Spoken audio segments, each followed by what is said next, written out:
Friends, എല്ലാവർക്കും guide four കെമിസ്ട്രിയിലേക്ക് സ്വാഗതം. അപ്പോൾ ഇന്ന് നമ്മൾ ക്ലാസ് 12ന്റെ halo alkanes and halo arenes എന്ന് പറഞ്ഞ ചാപ്റ്ററിലെ 8th ടോപ്പിക്, അതായത് റിയാക്ഷൻസ് ഓഫ് ഹാലോ അരീൻസ്. ഇത്രയും നേരം നമ്മൾ ഹാലോ ആൽക്കെയിൻസിനെ പറ്റിയിട്ടാണ്, അതിന്റെ റിയാക്ഷൻസിനെ പറ്റിയിട്ടാണ് പറഞ്ഞുകൊണ്ടിരുന്നത്. ഇനി നമ്മൾ ഹാലോ അരീൻസിലേക്ക് കടക്കുകയാണ്. സോ ഹാലോ അരീൻസിൽ മെയിൻ ആയിട്ട് നമുക്ക് 3 റിയാക്ഷൻസ് ആണ് പഠിക്കാനുള്ളത്.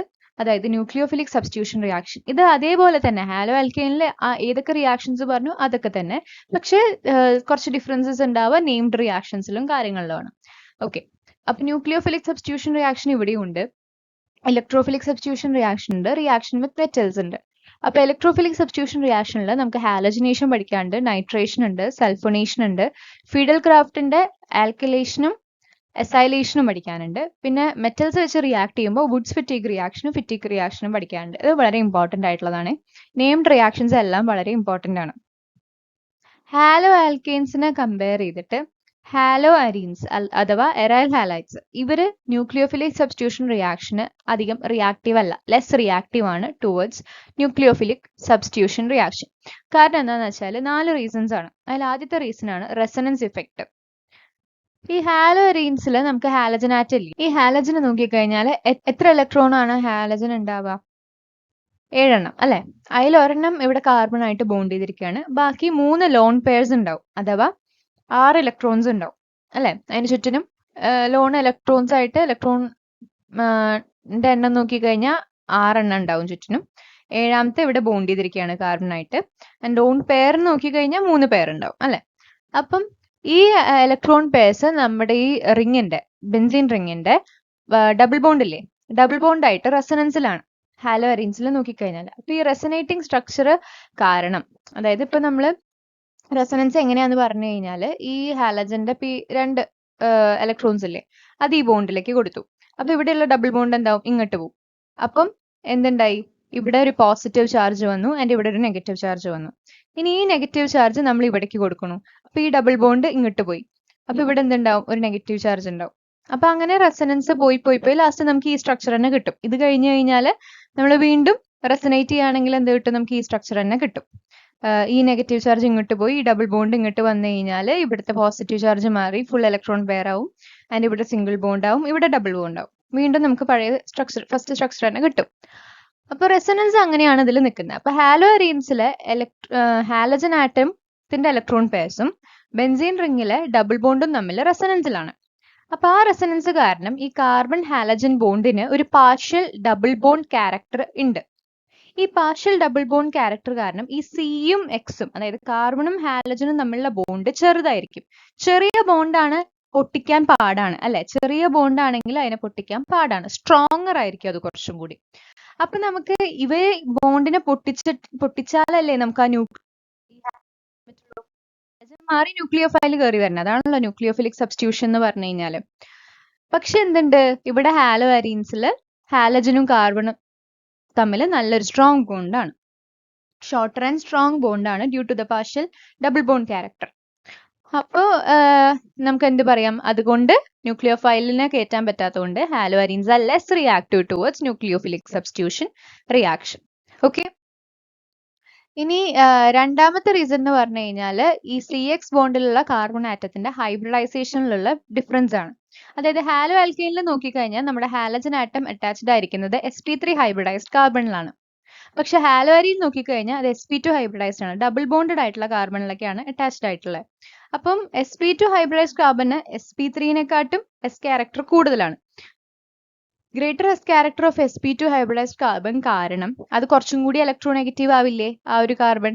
അപ്പോ ഈ CX ബോണ്ട് കുറച്ചും കൂടി, അതിന്റെ ഇലക്ട്രോൺ പെയർ കുറച്ചും കൂടി ടൈറ്റർ ആവില്ലേ sp3നെക്കാട്ടും. അപ്പൊ ആ ബോണ്ട് ചെറുതായില്ലേ, അതാണ് ഞാൻ നേരത്തെ പറഞ്ഞത്.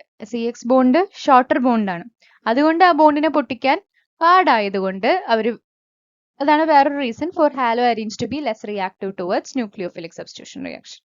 ഈ മൂന്നാമത്തെ റീസൺ എന്ന് പറഞ്ഞാൽ ഫീനൈൽ കാറ്റയോണിന്റെ ഇൻസ്റ്റബിലിറ്റി. അതായത് ഈ ഫീനൈൽ കാറ്റയോൺ, ഹാലോ അരീൻസിൽ ഫീനൈൽ കാറ്റയോൺ ഉണ്ടാവും, അതായത് ഒരു പോസിറ്റീവ് ചാർജ്, നേരത്തെ കണ്ടില്ലേ നമ്മൾ, ഒരു പോസിറ്റീവ് ചാർജ് ഉണ്ടാവും. അത് സെൽഫ് അയണൈസേഷൻ, അവർ തന്നെ അയണൈസ്ഡ് ആവുന്നതാണ്. സോ അതിന് റെസൊനൻസ് വെച്ചിട്ട് നമുക്ക് സ്റ്റെബിലൈസ് ചെയ്യാൻ പറ്റില്ല, അതുകൊണ്ട് ഇവിടെ SN1 മെക്കാനിസം നടക്കില്ല. അതാണ് അടുത്തൊരു റീസൺ. പിന്നെന്ന് പറയുന്നത് ഈ ന്യൂക്ലിയോഫൈലും ഇലക്ട്രോൺ റിച്ച് ആയിട്ടുള്ള ബെൻസീൻ റിങ്ങും തമ്മിൽ നല്ല റിപ്പൾഷൻ ഉണ്ട്. ഇലക്ട്രോണിക് റിപ്പൾഷൻ ഭയങ്കരമാണ്. ന്യൂക്ലിയോഫൈലും ഇലക്ട്രോൺ റിച്ച് ആയിട്ടുള്ള ബെൻസീൻ റിങ്ങും രണ്ടാൾക്കാരും ഭയങ്കര റിപ്പൾഷൻ ആണ്. അതുകൊണ്ട് ന്യൂക്ലിയോഫിലിക് സബ്സ്റ്റിറ്റ്യൂഷൻ റിയാക്ഷൻ നടക്കാൻ ഇവിടെ ചാൻസ് കുറവാണ്. ലെസ് റിയാക്റ്റീവ് ആണ് ഹാലോ അരീൻസ്. ഓക്കെ, സോ ഇതാണ് 4 റീസൺ. എപ്പോഴും ചോദിക്കാറുള്ള ക്വസ്റ്റ്യൻ ആണ്, പഠിച്ചു വെക്കുക കേട്ടോ. ഇനി കുറച്ച് ഹാലോ അരീൻസിന്റെ തന്നെ സബ്സ്റ്റിറ്റ്യൂഷൻ റിയാക്ഷൻ ആണ്. പക്ഷെ ഞാൻ പറഞ്ഞു ലെസ് റിയാക്റ്റീവ് ആണെന്ന് പറഞ്ഞു അല്ലെ, halo arenes towards substitution nucleophilic substitution reaction. പക്ഷെ എന്താണ്, ചില ഡ്രാസ്റ്റിക് കണ്ടീഷൻസിൽ കുറച്ച് കണ്ടീഷൻസ് വെച്ച് കഴിഞ്ഞാൽ നമുക്ക് റിയാക്ഷൻ നടത്താം, ന്യൂക്ലിയോഫിലിക് സബ്സ്റ്റിറ്റ്യൂഷൻ റിയാക്ഷൻ നടത്താം. നോർമൽ കണ്ടീഷൻസിൽ നമുക്ക് റിയാക്ഷൻ അത്ര റിയാക്റ്റീവ് അല്ല. പക്ഷെ ഡ്രാസ്റ്റിക് കണ്ടീഷൻസ്, കുറച്ച് കണ്ടീഷൻസ് വെച്ച് കഴിഞ്ഞാൽ നമുക്ക് ഹാലോ അരീൻസിനെ ന്യൂക്ലിയോഫിലിക് സബ്സ്റ്റിറ്റ്യൂഷൻ റിയാക്ഷൻ അണ്ടർഗോ ചെയ്യിപ്പിക്കാൻ പറ്റും. അതിൽ ആദ്യത്തെയാണ്, നമ്മളൊരു ക്ലോറോബെൻസീൻ എടുക്കുക, ഹാലോ അരീൻ. ക്ലോറിൻ ആണ് ഇവിടുത്തെ ഹാലജൻ. സോ ക്ലോറോബെൻസീൻ എടുത്തു, അതിനെ aqueous sodium hydroxide NaOH aqueous NaOH solution എടുത്തു, ടെമ്പറേച്ചർ 623 കെൽവിനിൽ വെച്ചു, പ്രഷർ 300 atm. അപ്പൊ അതിനെ അസിഡിഫൈ ചെയ്ത് കഴിഞ്ഞാൽ നമുക്ക് ഫീനോൾ കിട്ടും.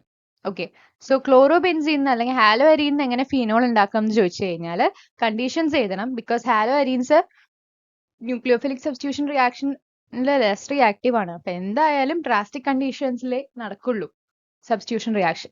അപ്പൊ അതുകൊണ്ട് എന്തായാലും കണ്ടീഷൻസ് എഴുതണം. എക്വസ് NaOH 623 കെൽവിൻ 300 atm, പിന്നെ അസിഡിഫിക്കേഷൻ, അതാണ് H+ എന്ന് പറഞ്ഞാൽ അസിഡിഫൈ ചെയ്യാം. അങ്ങനെ ചെയ്ത് കഴിഞ്ഞാൽ നമുക്ക് ഫീനോൾ കിട്ടും. പിന്നെ വേറെ എന്ന് പറഞ്ഞു കഴിഞ്ഞാൽ ഈ ക്ലോറോബെൻസീനിലേക്ക് തന്നെ ഒരു ഇലക്ട്രോൺ വിഡ്രോയിങ് ഗ്രൂപ്പ് ഓർത്തോ പാര പൊസിഷനിൽ വെച്ച് കഴിഞ്ഞാൽ ഈ ഹാലോ അരീൻസിന്റെ റിയാക്ടിവിറ്റി കൂടും. ഇലക്ട്രോൺ വിഡ്രോയിങ് ഗ്രൂപ്പാണ് NO2. സോ അതിന് ഓർത്തോ പാര എന്ന് പറഞ്ഞാൽ ഈ പൊസിഷനും ഓർത്തോ എന്ന് പറഞ്ഞു കഴിഞ്ഞാൽ ഈ പൊസിഷനുമാണ്. ഓക്കെ, അപ്പൊ ഓർത്തോ പാര പൊസിഷനിൽ വെച്ച് കഴിഞ്ഞു കഴിഞ്ഞാൽ എന്ത് സംഭവിക്കും? ഓർത്തോ പറയണത് നമ്മുടെ മറ്റേ ക്ലോറിൻ ഹാലജന്റെ അടുത്തുള്ള ഓപ്പോസിറ്റുള്ള പൊസിഷൻ ഏതാണോ അതാണ് പാര. ഇത് മെറ്റാ പൊസിഷൻ ആണ്. അപ്പം ഓർത്തോ പാര പൊസിഷൻസിൽ നമ്മൾ ഇലക്ട്രോൺ വിഡ്രോയിങ് ഗ്രൂപ്പിന് വെക്കുകയാണെങ്കിൽ ഈ ഹാലോ അരീൻസിന്റെ റിയാക്ടിവിറ്റി കൂടും. അപ്പൊ നമ്മൾ എന്ത് ചെയ്യുകയാണെങ്കിൽ ഓർത്തോ പൊസിഷനിൽ NO2 വെച്ചു, NaOH 443 കെൽവിൻ അസിഡിഫൈ ചെയ്തു. അങ്ങനെയാണെങ്കിൽ എന്തുണ്ടാവും? ഈ Cl പകരം OH കയറും. ഓക്കെ, ഇവിടെ തന്നെയാണ് നടക്കുന്നത്. ക്ലോറിന് പകരം NaOH OH കയറി. ഇനി നമ്മൾ പാര പൊസിഷനിലേക്കും കൂടി NO2 കൊണ്ടു. അപ്പോൾ ഇവിടെ NaOH യൂസ് ചെയ്യുന്നത് 368 കെൽവിൻ ആണ്. ടെമ്പറേച്ചർ കുറഞ്ഞു, 368 കെൽവിൻ ആണ്, അസിഡിഫൈ ചെയ്യണം. അങ്ങനെ ചെയ്ത് കഴിഞ്ഞാൽ നമുക്ക് എന്ത് കിട്ടും? ഈ Cl പകരം OH വരും. ഇനി കുറച്ച് വാം ആയിട്ടുള്ള ടെമ്പറേച്ചർ എടുത്തു, വാം വാട്ടർ. ഓക്കെ, അപ്പൊ വാം കണ്ടീഷനിൽ വെള്ളം യൂസ് ചെയ്തിട്ടാണെങ്കിൽ NO2 നമ്മൾ 2 ഓർത്തോ പൊസിഷനിൽ വെച്ചു, ഒരു പാര പൊസിഷനിൽ വെച്ചു. നമ്മുടെ ക്ലോറോബെൻസീൻ ആണ് പാരന്റ് ആയിട്ടുള്ള കമ്പൗണ്ട്. അപ്പൊ എന്തുണ്ടായി? ക്ലോറിന് പകരം OH കയറി. ഓക്കെ, ഈ മെറ്റാ പൊസിഷനിൽ റിയാക്ടിവിറ്റീന് എഫക്റ്റ് ഒന്നുമില്ല. അതാണ് മെറ്റാ പൊസിഷനിലെ കാണിക്കാത്ത. ഓർത്തോ പാരയാണ് കുറച്ചും കൂടി എന്താ, അത് നമ്മൾ പറയുന്നുണ്ട്, അടുത്ത സ്ലൈഡിൽ പറയുന്നുണ്ട്. ഹാലജൻ ആറ്റം ഇലക്ട്രോൺ വിഡ്രോയിങ് ആയതുകൊണ്ട് ഓർത്തോ പാര ഡയറക്റ്റിംഗ് ഗ്രൂപ്പ് ആണത്. അപ്പൊ മെറ്റാ പൊസിഷൻ അത്രയും റെലവൻസ് ഇല്ല, അവിടെ റിയാക്റ്റീവ് അല്ല. ഓക്കെ, എഫക്റ്റ് ഒന്നും ഉണ്ടാവില്ല. അതാണ് ഇപ്പൊ ഇതിനെ പറ്റിയിട്ടുള്ളത്. ഇനി നമുക്ക് അടുത്തത് ഇലക്ട്രോഫിലിക് സബ്സ്റ്റിറ്റ്യൂഷൻ റിയാക്ഷൻ നോക്കാം. സോ ഇലക്ട്രോഫിലിക് സബ്സ്റ്റിറ്റ്യൂഷൻ റിയാക്ഷനിൽ നമുക്കറിയാം ഹാലോ അരീൻസ് സ്റ്റെബിലൈസ്ഡ് ആവുന്നത് റെസനൻസ് വഴിയാണ് അല്ലെ. അപ്പൊ ഈ റെസനേറ്റിംഗ് സ്ട്രക്ചറിൽ ഇലക്ട്രോൺ ഡെൻസിറ്റി കൂടുതലാവുക ഓർത്തോ പാര പൊസിഷൻസിലാണ്. അതുകൊണ്ട് തന്നെ ഇലക്ട്രോഫൈൽ എൻ്റർ ചെയ്യുന്നതും ഈ പൊസിഷൻസിലായിരിക്കും. നേരത്തെ കണ്ട NO2 electron withdrawing group electrophile അവർ എൻ്റർ ചെയ്തത് എവിടെന്നാ? ഓർത്തോ അല്ലെങ്കിൽ പാര പൊസിഷനിലാണ്. അതുകൊണ്ട് ഈ ഹാലോ ഗ്രൂപ്പിനെ ഓർത്തോ പാര ഡയറക്റ്റിംഗ് ഗ്രൂപ്പ് എന്ന് പറയും. പിന്നെ അതുപോലെ അതല്ലാണ്ട് ഈ കയറുന്ന ഇലക്ട്രോഫൈലിന് ഇലക്ട്രോൺ വിഡ്രോയിങ് ഇൻഡക്റ്റീവ് ഇഫക്റ്റ് ഉണ്ടാവും. ഇപ്പൊ നമ്മൾ NO2 എടുത്ത പോലെ ഇലക്ട്രോൺ വിഡ്രോയിങ് ഇൻഡക്റ്റീവ് ഇഫക്റ്റ് ഉള്ള ആളാണെങ്കിൽ എന്തുണ്ടാവും? ഈ ഹാലജന് ഇലക്ട്രോൺസിനെ ബെൻസീൻ റിംഗിൽ നിന്ന് വിഡ്രോ ചെയ്യാനുള്ള ഒരു ടെൻഡൻസി ഉണ്ടാവും. ഓക്കെ, ബെൻസീൻ റിംഗിൽ നിന്നുള്ള ഇലക്ട്രോൺസിനെ വിഡ്രോ ചെയ്യാനുള്ള ടെൻഡൻസി ഹാലജൻ ഗ്രൂപ്പിന് ഉണ്ടാവും. അപ്പൊ അങ്ങനെ അതൊരു ഡീആക്ടിവേറ്റിംഗ് ഗ്രൂപ്പും കൂടിയാണ്. സോ എന്തൊക്കെയാണ്? ഓർത്തോ പാര ഡയറക്റ്റിംഗ് ഗ്രൂപ്പാണ്, ഡീആക്ടിവേറ്റിംഗ് ഗ്രൂപ്പും കൂടിയാണ്. അപ്പൊ അതുകൊണ്ട് ഇലക്ട്രോഫിലിക് സബ്സ്റ്റിറ്റ്യൂഷൻ റിയാക്ഷനിൽ ഹാലോ അരീൻസിൽ ഹാലോ അരീൻസിൽ ഇലക്ട്രോഫിലിക് സബ്സ്റ്റിറ്റ്യൂഷൻ റിയാക്ഷൻ നടക്കുകയാണെങ്കിൽ അത് സ്ലോ ആയിട്ടേ നടക്കുള്ളൂ, കുറച്ചും കൂടി വിഗറസ് കണ്ടീഷനിലാണ് നടക്കുക. അപ്പൊ അതിൽ ആദ്യത്തെയാണ് ഹാലജൻ. ഒരു ഹാലോ ആൽക്കൈൻ എടുത്തു, ക്ലോറോ ബെൻസീൻ. നമ്മൾ പറഞ്ഞു വിഗറസ് കണ്ടീഷനിലാണ്, സ്ലോ ആണ്. സ്ലോ ആയതുകൊണ്ട് തന്നെ നമ്മൾ വിഗറസ് കണ്ടീഷൻ യൂസ് ചെയ്തിട്ടാണ് റിയാക്ഷൻ നടത്തുക, റിയാക്ഷൻ പെട്ടെന്ന് നടക്കാൻ വേണ്ടിയിട്ട്. അപ്പൊ നമ്മൾ ഇവിടെ എടുത്തേക്കുന്ന കണ്ടീഷനാണ് എൻഹൈഡ്രസ് ഫെറിക് ക്ലോറൈഡ്. ഇത് എഴുതണം കേട്ടോ. ഈ ഹാലോ അരീൻസിൽ എവിടെയായാലും കാറ്റലിസ്റ്റോ അല്ലെങ്കിൽ എന്തെങ്കിലും കമ്പൗണ്ടോ നമ്മൾ ആഡ് ചെയ്യുന്നുണ്ടെങ്കിൽ ഈ ആരോന്റെ മേലെ നമ്മൾ എഴുതില്ലേ, അത് ഒന്നല്ലെങ്കിൽ കാറ്റലിസ്റ്റ് ആയിരിക്കും, അല്ലെങ്കിൽ റിയാക്ഷൻ റേറ്റ് കൂട്ടാനുള്ള ആരെങ്കിലും ആയിരിക്കും. അപ്പൊ എന്തിന്റെ പ്രസൻസിൽ നടക്കണു അത് എന്തായാലും എഴുതേണ്ടതാണ്. ഓക്കെ. അപ്പോൾ ഹാലോ ആൽക്കൈൻ, അതായത് എന്താ ഇവിടെ എടുത്തേക്കുന്നത് ക്ലോറോബെൻസീൻ. ക്ലോറോബെൻസീനെ ഹാലജൻ വെച്ച് ട്രീറ്റ് ചെയ്യാണ് in the presence of anhydrous FeCl3, അതായത് വാട്ടർ കണ്ടന്റ് റിമൂവ് ചെയ്തത്. എൻഹൈഡ്രസ് ആയിട്ടുള്ള ഫെറിക് ക്ലോറൈഡ് യൂസ് ചെയ്ത് കഴിഞ്ഞാൽ എന്തുണ്ടാവും? ഓർത്തോ ഡൈക്ലോറോബെൻസീനും പാരാ ഡൈക്ലോറോബെൻസീനും ഉണ്ടാവും. അതായത് ഈ ക്ലോറിൻ രണ്ടെണ്ണം ഉണ്ടല്ലോ, അപ്പം ഒരെണ്ണം ഓർത്തോ പൊസിഷനിലേക്കും ഒരെണ്ണം പാരാ പൊസിഷനിലേക്കും കയറും. ഇതിൽ മേജർ പ്രോഡക്റ്റ് എന്ന് പറയുന്നത് പാരാ പൊസിഷനിലേക്ക് കയറുന്നതാണ്. അതാണ് കുറച്ചും കൂടി stabler than that ortho position. Okay, para കഴിഞ്ഞ് ഓർത്തോ കഴിഞ്ഞ് മെറ്റാന്നാണ്. അപ്പോൾ നമ്മൾ ഇപ്പൊ പറഞ്ഞു മെറ്റയില് ഒരു എഫക്റ്റും ഇല്ല, അപ്പൊ അതുകൊണ്ട് മെറ്റ നമ്മൾ കൺസിഡർ ചെയ്യുന്നില്ല. ഈ ക്ലോറിൻ കയറി എവിടെയായിരിക്കും? പാരയിലും ഓർത്തോയിലായിരിക്കും. അതില് പാരയാണ് കുറച്ചും കൂടി എമൗണ്ടിൽ ഉണ്ടാവുക, അതാണ് മേജർ പ്രോഡക്റ്റ്, മറ്റേത് മൈനർ ആയിരിക്കും. ഓക്കെ.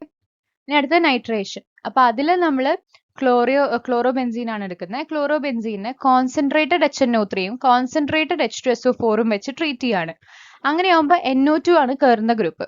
ആ കയറുന്നത് ഓർത്തോയിലും കയറും പാരയിലും കയറും. അങ്ങനെ ഓർത്തോയിൽ കയറി കഴിഞ്ഞാൽ അത് മൈനർ ആയിരിക്കും, പാരയിൽ കയറി കഴിഞ്ഞാൽ അത് മേജർ പ്രോഡക്റ്റ് ആയിരിക്കും. അങ്ങനെ നമുക്ക് 1-chloro-2-nitrobenzene. നെയിമിങ് നിങ്ങൾക്ക് അറിയാം, നിങ്ങൾ പഠിച്ചിട്ടാണ് വന്നത്. ഓക്കെ, അപ്പൊ അത് കിട്ടി. എന്തായിരുന്നു ആൾക്കാർ? കോൺസെൻട്രേറ്റഡ് HNO3യും കോൺസെൻട്രേറ്റഡ് H2SO4ഉം. കയറുന്ന ആളാരാ? NO2. ഇനി സൾഫോണേഷൻ നമ്മൾ കോൺസെൻട്രേറ്റഡ് H2SO4 മാത്രമേ യൂസ് ചെയ്യുന്നുള്ളൂ. ഹീറ്റ് ചെയ്യാണ്. ഈ ട്രയാങ്കിൾ എന്ന് പറഞ്ഞാൽ ഹീറ്റിങ്ങിന് കാണിക്കുന്ന സിമ്പിൾ ആണ്. അപ്പൊ ഇവിടെ കയറുന്നത് SO3H എന്ന് പറഞ്ഞ ഗ്രൂപ്പാണ്. Okay, SO3H.